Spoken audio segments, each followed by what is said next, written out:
Xavier Gruz, directeur du projet EOL Nexteo, donc maître d'ouvrage de l'ensemble des investissements SNCF sur EOL.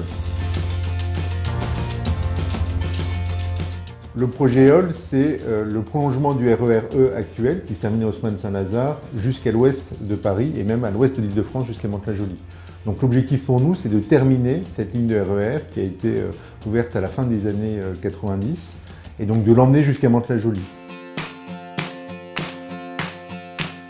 Les travaux vont démarrer à l'été 2016, donc des travaux d'ampleur, des travaux majeurs. Et donc l'objectif pour nous, c'est que ces travaux durent 6 ans. 6 ans, c'est à la fois court et long.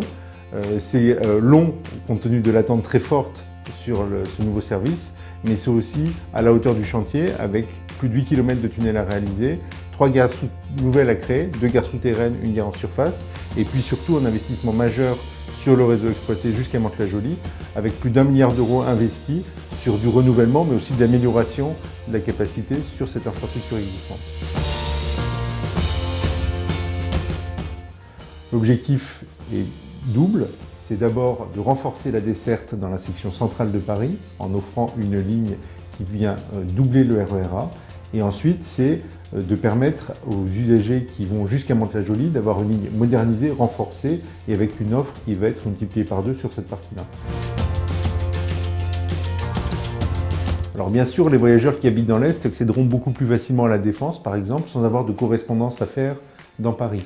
Mais c'est aussi le cas pour les habitants de la vallée de la Seine, au-delà de Poissy, jusqu'à Mantes, qui eux accéderont beaucoup plus facilement à la Défense, donc sur un quartier qui est pourtant à l'ouest de Paris, mais aussi au centre de Paris.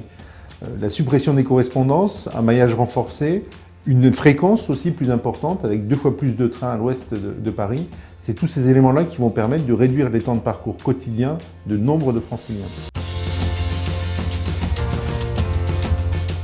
D'abord, c'est un formidable chantier avec plus de 30 000 emplois qui vont être créés de fait de l'activité du chantier. Il y aura également 30 000 emplois qui vont fonctionner pour alimenter ce chantier autour et enfin 20 000 emplois qui vont être induits, donc 80 000 emplois au total liés à la construction du RER E.